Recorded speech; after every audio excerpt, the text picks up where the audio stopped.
Russia RD-93 engine Pakistan को provide कर रहा है और इस बात को लेकर कांग्रेस से जयराम रमेश ने डायरेक्टली बीजेपी को स्लैम किया कि आप कहते हो रशिया हमारा दोस्त है, रशिया तो पाकिस्तान को सप्लाई कर रहा है RD-93 इंजन जो कल को हमारे लिए खतरा बनेगा। रिसेंटली भी इंडिया और पाकिस्तान का वॉर ऑलरेडी हो चुका है, कल को पाकिस्तान इन्हीं हथियारों को हमारे खिलाफ इस्तेमाल करेगा। कहाँ गए पुतिन, कहाँ गई आपकी दोस्ती? ये कांग्रेस का एलिगेशन था। अब इस पर डायरेक्टली जवाब रशिया ने दे दिया। रशिया ने कहा RD-93 इंजन का जो सप्लाई पाकिस्तान को हो रहा है वो इंडिया को बेनिफिट करेगा, इंडिया के लिए नुकसान की बात नहीं है, ये फायदे का सौदा है इंडिया के लिए, पाकिस्तान के लिए नहीं, इंडिया के लिए फायदे का सौदा है। उन्होंने कहा ये दो तरह से इंडिया के लिए बेनिफिटेबल है, फायदे का सौदा है। पहले तो चाइना और पाकिस्तान दोनों हमारे इन इंजन्स पर, रशियन ओरिजिन इंजन्स पर आज भी डिकेड्स के बाद भी डिपेंडेंट है। ये प्रूफ हो गया कि हमारे रशियन ओरिजिन इंजन्स पर डिपेंडेंट है चाइना और पाकिस्तान।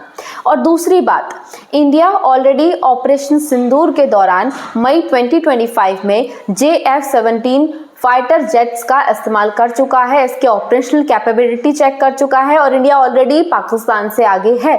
और एक बात रशिया ने और ऐसी बता दी जो ये प्रूफ कर देती है कि हाँ, हमारे पास में अभी भी पाकिस्तान से अच्छे इंजन्स और कैपेसिटीज़ हैं, तो हमें घबराने की बात नहीं है। अब बात कुछ ऐसी बताई रशिया ने कि जो सप्लाई रशिया RD-93 इंजन का पाकिस्तान को कर रहा है वो चाइना, पाकिस्तान और रशिया के ट्राइलेटरल एग्रीमेंट के तहत हो रहा है।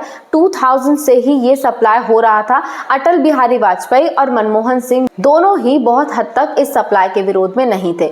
और साथ ही उन्होंने ये बात बताई कि RD-93 इंजन जो हम पाकिस्तान को सप्लाई कर रहे हैं उससे बेहतर ऑपरेशनल कैपेबिलिटी के इंजन ऑलरेडी इंडिया के पास में है। वो कुछ इस तरह से कि इंडिया के पास में RD-33 इंजन्स हैं अपने फाइटर जेट्स के लिए, दोनों रशियन ओरिजिन इंजन्स हैं, पर जो RD-33 इंजन है उसकी ऑपरेशनल कैपेबिलिटी, उसका सर्विस लाइफ जो है वो 4000 आवर्स का है, जबकि जो RD-93 इंजन्स पाकिस्तान को सप्लाई होने वाले हैं उनका सर्विस लाइफ 2000 घंटे का है, जो कि ऑफ कोर्स इंडिया के RD-33 इंजन से काफ़ी कम है। उन्होंने ये बात भी साथ में बता दी कि हमने पाकिस्तान को सिर्फ RD-93 इंजन सप्लाई किए हैं, इसका टेक्नोलॉजी ट्रांसफ़र नहीं किया, जबकि इंडिया के पास में RD-33 इंजन का ट्रांसफ़र ऑफ टेक्नोलॉजी भी है। हमारे पास में रशियन ओरिजिन इंजन्स हैं, हमारे रशियन ओरिजिन इंजन्स पाकिस्तान के पास में है और पाकिस्तान हम पर डिपेंडेंट है इन इंजन्स के लिए, जबकि इंडिया डिपेंडेंट नहीं है क्योंकि इंडिया के पास में ट्रांसफ़र ऑफ टेक्नोलॉजी हो चुका है RD-33 इंजन्स का। तो ऑफ कोर्स ये किसी भी तरह से इंडिया के लिए कोई नुकसानदायक नहीं रहेगा अगर हम सप्लाई करते हैं पाकिस्तान को RD-93 इंजन्स का। अब बीजेपी ने भी कांग्रेस को जवाब दिया।